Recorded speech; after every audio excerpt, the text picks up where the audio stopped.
I like bouncing, boing, boing, boing, up and down until I get a pain in me groin, trying to be happy, and when it really counts, turn into a rubber ball and bounce, bounce, bounce. Bouncing down the club with this bird named Dennis, I said to her in passing I was pretty good at tennis. She looked me up and down and said it doesn't need announcing, just by the way your balls are bouncing. I love bouncing, boing, boing, boing, up and down until I get a pain in me groin, trying to be happy, and when it really counts, turn into a rubber ball and bounce, bounce, bounce. I get up in the morning and I'll bounce around the bed. If me mom comes in to wake me, I'll bounce on her instead. And when I'm in the bathroom, I'll bounce around the bath. But when want to try to shit, bounce, it's really quite a laugh. I love bouncing, bounce, bounce, bounce, up and down until I get a pain in my groin, trying to be happy, and when it really counts, turn into a rubber ball and bounce, bounce, bounce. Welcome to that Twilighty show about that zone. I'm joined by my wife in this episode. What the hell was that? Mrs. Bronwyn Knox, or Mrs. Bronwyn Knox Lawler. How are you? I'm fine. You know, I don't think that really works as a spoken word poem. It's very beatnik. You should be, instead of clapping, of course. Yeah. Okay. We're talking about the episode In His Image. This is the first episode of season 4. I always do that. And welcome to the show. I know it's been a long hiatus since, but apparently the show's gotten really, really, really popular of late, and people keep asking me when it's going to come back. I had a problem because the 4th season is not on Netflix for some reason. Netflix only has 4 seasons of the show, 1, 2, 3, and 5. And I don't know why. Maybe there are rights issues involved. That is very strange, isn't it? How many seasons was the Twilight Zone on it? Remind me again. The first original show, of which we are talking, 5 seasons. 5 seasons. Oh, okay. I'm continuing the show basically kind of as a tribute to Scott Becker, who passed away recently. He was one of my guests in the 3rd season and was a very popular episode also. I just saw it as sort of a calling in a way. I thought before we start, if you had something you wanted to share about Scott Becker, because you know much better than I did. I just knew him as a really he was a stand-up guy. If ever I needed anything, he would be there. You know, I mean, like he was there with bells on, and he had so much energy and so much passion. Great actor. Worked with him a couple of times in a couple of movies and a bizarre little short film that we did. Oh yeah, I remember the short film. Yeah, so I knew him from New Actors Workshop. That's how I met him, and then I introduced him to you. Yeah, he was one of my closest friends there at the New Actors Workshop, one of the people I made friends with right away. He was a really good actor, really good at doing impressions. He was great at that. He could just kind of pull those right out of nowhere. I always wished I had that talent. I did a few scenes with him, including we worked on one from some comedy called Mary Mary that I think was from the 60s. Mary Mary? Yeah, and we worked on a Where are scene. you going to? We worked on a scene from The Fisher King together. What scene from The Fisher King? Was he Jeff Bridges and you were Mercedes Rueller, or were you Amanda Plummer and he was Robin Williams? You're gonna keep guessing until you get. No, yeah, he was Robin Williams and I was Amanda Plummer, of course. So do you really see me doing Was it the that? one where he found the little the champagne cork holder in the trash and turned it into a little chair? I don't. It was just And he sang the one. Lydia. He didn't sing. There were the scene. Whatever we were doing was just a piece of conversation where we were. The Robin Williams character was walking Amanda Plummer character home. Yeah. And he couldn't resist but dig into the trash every 5 seconds, and Jeff Bridges was trying to pull him out of the trash. Don't act like a crazy homeless person. Act like Right. Act like a normal person. So yeah. So what? What a great movie! God, I love that movie.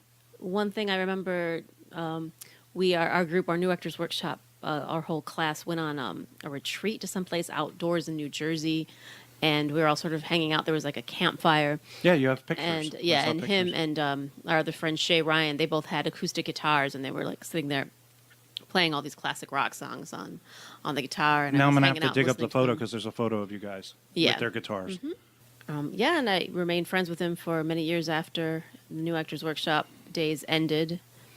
And I'm really going to miss him. This was some devastating news that we got not so long ago. All right.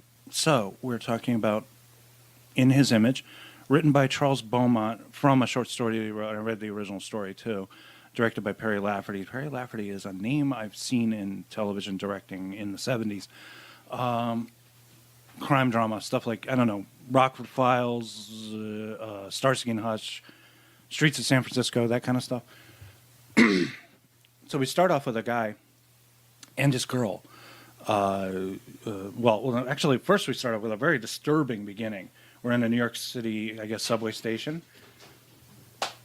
And the cats, I just don't understand. They're supposed to be the quietest of domesticated animals, and they make a racket. Anyway, so we have this Alan Talbot guy played by George Grizzard, and he's being accosted by, I guess, a religious nut. And I'm assuming she's Pentecostal because Pentecostal people love to just give you literature about why you're going to hell and why you need to repent or something. And he starts getting weird. There's a signal thing going on. And every time you hear that, it's kind of like a little cue. It's like how you don't want to get Bill Bixby angry because he'll turn into Lou Ferrigno.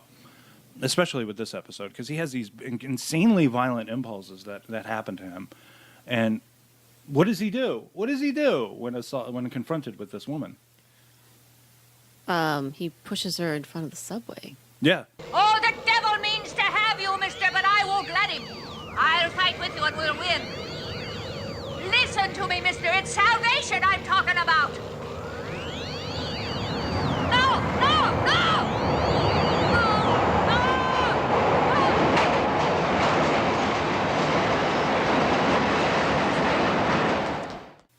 But yeah, that whole scene was disturbing anyway. Like the setup, since I had no idea, I don't remember this episode. I didn't know where they were going with it. So the whole thing is like going down into a completely deserted subway. This whole thing would is be fresh for you. You're my a virgin. nightmare. No, well, I mean, it's because we live in New York, so obviously I take the subway all the time. It's never been completely deserted, even when taking it at 2:00 in the morning. So it's completely deserted, and then like that's one really scary thing. But the second scary thing is the last thing you would want is to be accosted by someone who's going to witness to you, right? Mm-hmm, yeah. Although, I mean, and as much as you might want to push someone in front of the subway, chances are you're probably not going to do it. Maybe even if it was Bob Dylan witnessing the saved. Yeah. Slow train coming. Yes, I have taken, because I've always worked night shifts my entire life in the city. I've taken the train. I've been a little wigged out sometimes. But there was always like 1, 2 people, maybe even a sleeping homeless person who smells of feces somewhere. But anyway, the insane violent impulse that he has and this point of confusion and then how he doesn't seem to remember really freaks me out too. Now, this was the Twilight Zone's 4th season. The show was canceled at the end of its 3rd season. Back then, it wasn't so much about ratings as it was sponsors. You had to have sponsors backing up your show. They were the ones who were providing financing to the network, and then that money would funnel down to the production, and they would produce their episodes with that money. But it always came from the sponsors, and the sponsors tended to look at the Nielsen ratings. And if you weren't getting good enough ratings, or, and this is very important, the content of the show went against your standards. Back then, it was better dead than red. Sterling was always being watched. J. Edgar Hoover kept a file on him. That really pissed off Siren. I mean, Siren's going to be like the guest again, because I recorded an episode earlier with my daughter, and Siren had to chime in. But back then, you had to project a squeaky clean American image. America, buy our products. You know, capitalism and all that stuff. Nowadays, everything is so weirdly skewed, but advertisers still tend to run the game. Sometimes if the ratings are strong enough, you can ignore advertisers. Unless you're Roseanne, of course. But here we have George Grizzard. Well, I better finish my story about the whole... Oh, okay. Yeah, you were talking Right. about... So Twilight Zone was canceled to make room for a show... if I could just find it.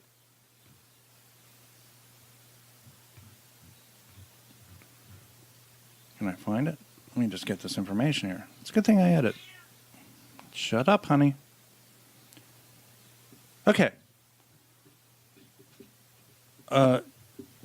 Twilight Zone, at the end of its 3rd season, was canceled to make room for a show called Fair Exchange, which was an hour-long comedy drama. At the time, Fair Exchange did not last. It was canceled after 10 episodes or something. at the end of 1961. So CBS approached Serling to produce an hour-long version of the show to begin in January to replace the show that replaced it. So it came on. New producers were added. One of the bigger problems that Serling had was in adapting the format of the Twilight Zone, which was a half-hour show, and he called it a perfect half-hour show because it gave you everything you needed to know within 30 minutes. Sometimes we would wish, I wish this story would go on. And incidentally, Regan thought that Mute, the episode that we talked about, should have been longer. But it was an hour, right? But it was an hour. I mean, that's the testament to a good story. A good story makes you want to keep watching it. Bad story, you can't turn it off fast enough. So Twilight Zone came back with no like advanced publicity or promotion. It just sort of came back, and 18 episodes were produced for this 4th season. And In His Image was the first one of them to be produced. So we have George Grizzard, who has been on the show before. He was in an episode called, I think it's, I'm not sure, Young Man's Fancy? It might have been, no, something like that. But it was this story that had been done before, not before, but later. Do you remember Tales from the Crypt episode with Andrew McCarthy where he gets a love potion because he's in love with Mariel Hemingway? He slips her the love potion. She is completely taken over by this love potion and becomes completely devoted to him, and it irritates the fuck out of him. And he wants to kill her. Okay. Okay, well, that story was originally done as a Twilight Zone episode with that lady who was in a soap opera you told me about. I forgot who it was, but he was in love with this girl. She was completely devoted to him. He wanted to kill himself. He wanted to kill her, whatever it was. He was in that episode playing that character. George Grizzard has a quality about him that's kind of, he seems from an outward appearance that he looks like a harmless, innocent young man, lucky or unlucky in love. But he's also got something about his eyes, maybe that Dennis Hopper quality, where he looks like he could snap on you in any second and become a psycho. And this is a perfect role for him. Yeah, you can't quite tell what's going on with him. He might be about to go for your throat in a moment. So fill us in a little bit on the beginning of the story there. Where are your notes? You wrote notes. I did write notes, but I don't need them. I mean, I kind of like you. I write them in the hopes of not having to need them. But he goes home to his fiancée. We find out that he's been with this woman for a very brief period of time. They just met. 4 days. And they're supposed to be going off to meet his family for the first time, so he can bring his new bride or bride-to-be home to his family. Yeah, he's taking her to a town called Corville, which is French for heart. That'd be Hartville, yeah. So she... Long Island, do you think? Or Connecticut? I mean, they seem to have a nice little relationship, but it has been short, obviously. And she seems, before even things get weird, she seems just maybe a little bit unsure. But anyway, they take a drive off to old Corville there. And he starts to show her around the town a little bit. This is the road where I did this. This is the place where I used to make out with chicks. This is where I used to do it doesn't that. Seem to be, things seem to be off. Then he starts saying, hey, wait, where'd that building come from? I was just here 2 days ago. How'd they put it up so fast? And then he takes her to where he thinks is his home, and there's some strange, angry guy answering the door. Like, who are you? You don't live here? Yeah. And that's pretty much what he runs into all over the town. Nobody seems to know who he is. Yeah, so it's like, this is like a nightmare for him and kind of making him look like a total idiot in front of this girl that he's only known for 4 days. Or at the very least, unbalanced in some way. Right, but she's pretty patient and sympathetic with him, I'd say. Well, that's it. That's where I work. The University of Corville, established 1912. Over there, that 4-story building, you see it? My office is on the 2nd floor. Well, what do you think of it? I don't know what to think. Well, maybe they moved it. Sure, in the week I've been gone, they took it apart, brick by brick, and moved it somewhere else. For Pete's sake, I've made this drive twice a day for over 10 years. You think I'd forget? She is a little too. A little too? What are you saying? You would She's run a little. for the Well, hills? I don't know. He looks like a well-dressed, preppy kind of guy with the sweater tied around his neck there, or maybe at his waist wearing polo shirts or something like that. So he looks like he's well off. Has interest in her, and she just strikes me as like your early '60s gal who just wants to get married, because she looks like, the bloom is going to be off her rose very soon. She doesn't look. Hey, I think She doesn't you're, appear to be as young as she is. She looks like she might be seeing some crow's feet. I think you might be judging this from 2019 eyes because people Of looked course, older I'm back looking at it then. from this, the only eyes I have. Well, And I'm just saying, I think people didn't look as young as long back then. But I think, yeah, and then you notice every time he gets stressed out because these weird things are happening, there's a strange sound effects, these kind of like, I there don't know how to wasn't. explain Can I them. just say there was an enormous pressure on women back then to get married, settle down as young as you can, start pumping out babies. There was a pressure on women to do Well, that. what year is this? 63. The episode 63, premiered okay. January 3rd, 1963. All right, I might buy that. This is not something I It can was still personally of that say I've time experienced. When we're talking about, I guess, the sexual revolution comes at the end of the 60s, the beginning of the 70s. This was when, I guess, people were telling women, you don't just have to settle down, get yourself Well, I mean, a job. I'm not sure. Like, what year did Be the independent. what year did the pill become widely The available? pill became widely available in 68, I think. I think it was sooner than that. You better look that up because I'm I pretty think sure it- it was more in the mid '60s. They My already mom had- talked about it being around. It being around, around. but being very dangerous. I think maybe the science wasn't the science that we now have in connection with the birth control pill was probably popularized in '68. It was because pills were on a cycle. You had to take them in a certain way. Plus, we also had other forms of birth control back then. I won't get into I'm the just more bringing it up grisly because- details of I'm that, just but- bringing that up because that would have put less pressure on women to be married. But in '63, you're right. They probably still had that. They probably still had that, and she was like, if I know a woman, she's looking at George Grizzard and saying, "This guy's my last chance." We'll deal with his psychotic fantasies. We'll be happy. We'll be happy. Yeah, things were tough. Things were tough for everybody, but things were tough for women. Yeah, and we were coming out of the Eisenhower years and into the Kennedy years, and we would have that loss of innocence at the end of '63. Things start to get real, All right, we've gone off on a tangent. Tangents are good as long as they go productively. All right, So where are we here? Oh no, I was just saying every time something weird happened, there's this kind of sound effect that sounds like I don't know. Yeah, something I would associate with a sci-fi show where it would be a spaceship sound effects or something. They're hinting something As about Steve the Martin sky, would right? say, that zzz thing. Yeah. The it's Jacob's ladder. like sort of like electric charges and weird. I don't know, weird But this spaceship is part noises. of this episode's fault. This episode has a fault, a couple of faults for me, but the main fault is it feels like a half-hour show that has been Stretched, I padded agree, out yeah. to 50 minutes. And Charles Beaumont is a great writer. He is, unfortunately, it's a really sad story about what happened to Charles Beaumont.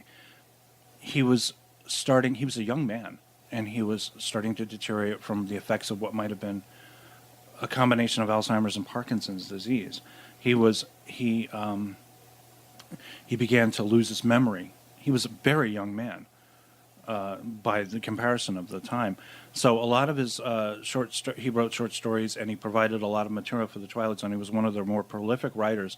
But by this point in the fourth season, he was coming up with short story ideas and kind of not being able to finish them. So they were handed off to his friends, people like Jerry Saul, and a couple other people. I think maybe even George Clayton Johnson, maybe even Earl Hamner. So they were finishing up his stories for him. But for this, you can see definitely that this episode would have been much better as a half-hour show, because there's just so much padding here. Yeah, I where he's just agree. running around going, "Well, what's going on? What's going on?" And his fiance there going, "Well, what's going on? What's going on?"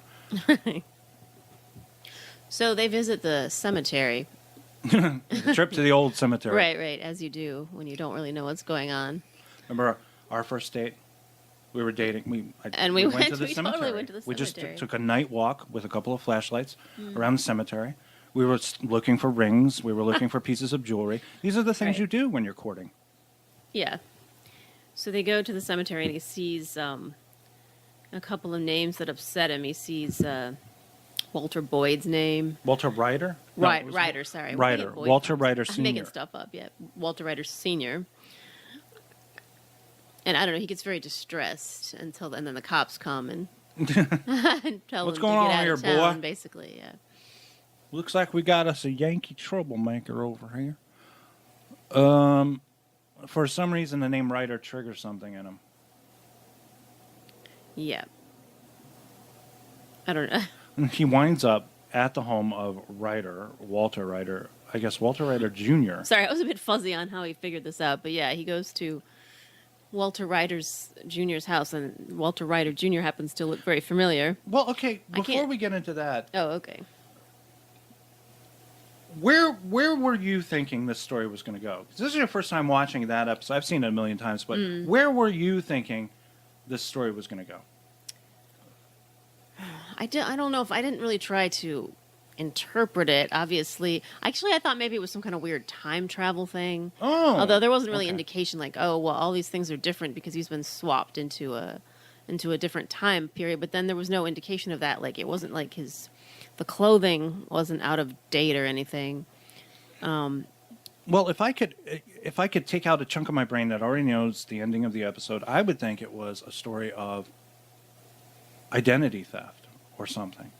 Some kind of somebody assuming somebody else's identity. That's what I would have thought had I not known. Well, what you the thought, ultimate wait, so you thought Alan assumed someone's identity or someone assumed his? something like that. Either way. Because that would be a very more elaborate, because so many people would have to be involved, like that entire town. Yes. And that's, Okay. you could have created probably a more interesting story in the 50-minute running time than what we're eventually given, which is derivative of a couple of episodes of Twilight Zone, which I'll get into in a second. Okay. But we get to our revelation. Right, so the guy, Walter, what's his last name? I keep on saying Walter Boyd, Ryder. and I don't know why. Ryder answers the door. And Walter Boyd? I don't know where I'm getting Boyd mean like from. Woody Boyd? Maybe. But he answers the door, and he looks just like him. And he invites him in, and then... Wow, you're a handsome devil. Right, That's the yeah, first thing out of his mouth. exactly. So, Yeah. Walter Ryder Jr., also played by George Grizzard, is a serious douchebag. yeah, I just mean, gonna so put that then out we there. get the revelation of what actually is going on here. And at that point, I mean, I think even before the guy starts to explain it, then you kind of know, okay, he's cloned himself or something. I mean, that's not what it is. He's made a wonderful mechanical man. Yes. Oh, I bet it gets a little bit more ridiculous as you go down, I guess, into the basement or whatever. He's got a whole laboratory constructed. Yet the guy, I mean, Right. like His Grizzard, previous models. Grizzard's Ryder Jr. dude seems like a loser. He talks Well- about he. No, I didn't. I mean, think like he's a that. drinker. He's have a drink with me. You know, he seems like a loser. He seems like he's depressed. He seems like he's upset in that way. We get down into the basement. He's got a bunch of gurneys with sheets over them, and you know what's happening here. You pull the sheet Right. back, George Grizzard. You pull another sheet back, George Grizzard. He could start a band. Call them the Grizzards. But I mean, he talked about being successful. He talked about he was very He smart. could do a and song about bouncing. He invented something, and he got all this money, so he was Yeah. able to get all of the necessary time and equipment, materials, whatever he needed to do this experiment. And I don't know why this stuck out in my mind, but it was telling for me. He basically said, well, you know, kids have dreams. They want to go in space. They want to be superheroes. But most kids give up their dreams. But I didn't give up mine, and which was I wanted to make a mechanic, I wanted to make an artificial person. Yeah. And he didn't give up his dream, and he actually went and did it. And hey, look what happened. Didn't seem like it made him all that happy, as you said. No, yeah, he seems he's like drinking. a complete depressive personality. Yeah. Alan Talbot is an android. That is the twist of this episode. I told myself I wanted to make an artificial man. But I think what I really wanted was to build another Walter Ryder, only without the drawbacks. Sort of reverse Jekyll and Hyde. Everything I wished I was, my creation would be. Where I was shy, he would be aggressive. Where I was cold and withdrawn, he would be warm and outgoing. Loneliness would be unknown to him. Disease and pain and death, all unknown. He would be unselfish. He would be ambitious, but not fanatical. And, oh, Alan, he would be perfect.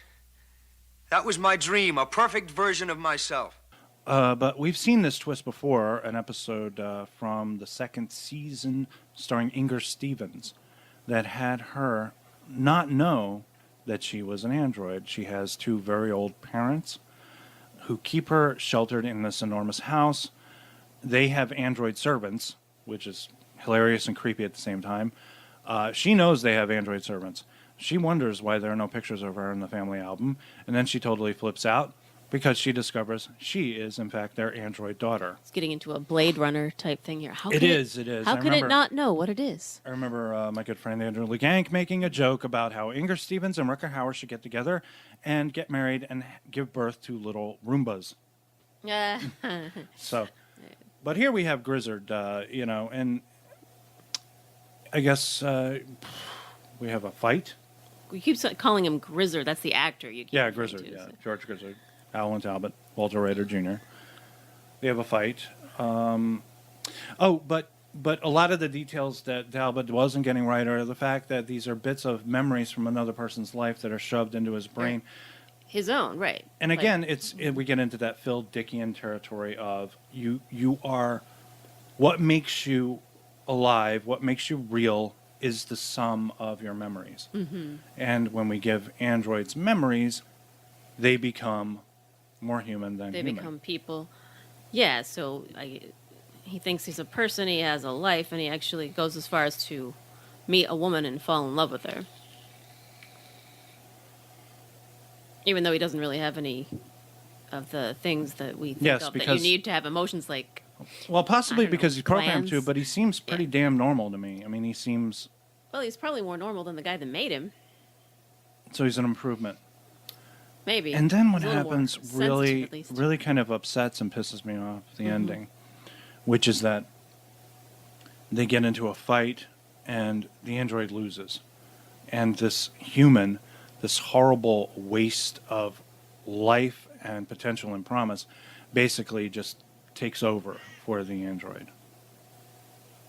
We assume. I mean, we just see a few minutes of him going over to the fiance's house and basically impersonating Alan Talbot, but we don't exactly know how far he's going to be able to get with that. And we learned that this Alan Talbot only existed for 8 days. Right. And apparently left. I mean, like what? He broke out and So he knew his became a fiance person? for half his life. Yeah, it wasn't. I found it depressing because you build a better version of yourself, and then you destroy that. Did he say better, or is that something you're assuming? I'm assuming he's better because Alan seems like a more likable person than Walter. In that way, you destroy that perfect version of yourself and then replace it. It's terrible. I hate it. I don't hate the twist. I don't hate the revelation of that. I just hate that it seems so human to do things like that. You build something that's better than what you are, and then destroy it, and then become it. Is it true that if I kill you, I become you? That kind of a thing. Yeah. Well, obviously, no. It's like a dark ending, to be sure. This is getting into Outer Limits territory. Outer Limits is a show that was an hour long, but it always seemed to have an Outer Limits episode. I always thought Twilight Zone was better than Outer Limits for the most part. There are great episodes of Outer Limits we've seen where they've really told a story to its finality and can blow you away with it. But for the most part, this is how I see it. A lot of Outer Limits episodes are, you have these great ideas, great moral conflict, great philosophical conflict going on, and then at the end, in the last 15 minutes, it's a goofy creature. There's a goofy monster going, blah, Yeah, and so, I mean, like The Architects of Fear is a prime example of that, where you have people, the government wants to create a monster, and they want to destroy that monster, and they want the people on their side, so they do it to kind of affect the body politic and propaganda, and use the monster as a form of propaganda they want to destroy. And so they turn Robert Culp into a monster or something. It's just a goofy monster that goes around the woods going,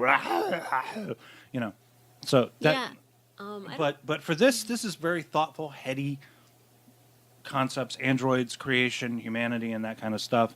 But it was just so stretched out and padded that it was so thin. I'm really missing the moral conflict in this case because I don't really see the guy who was making the creations. I don't see that he was doing this for any better purpose.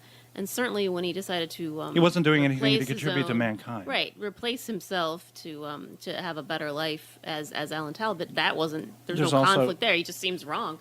There's no moment where I'm like, oh, that's a difficult decision, or it's like, oh, this person is trapped between two bad decisions. No, all of it just seemed. There's also the very bad. disturbing idea of the violent impulses that lead this android to kill.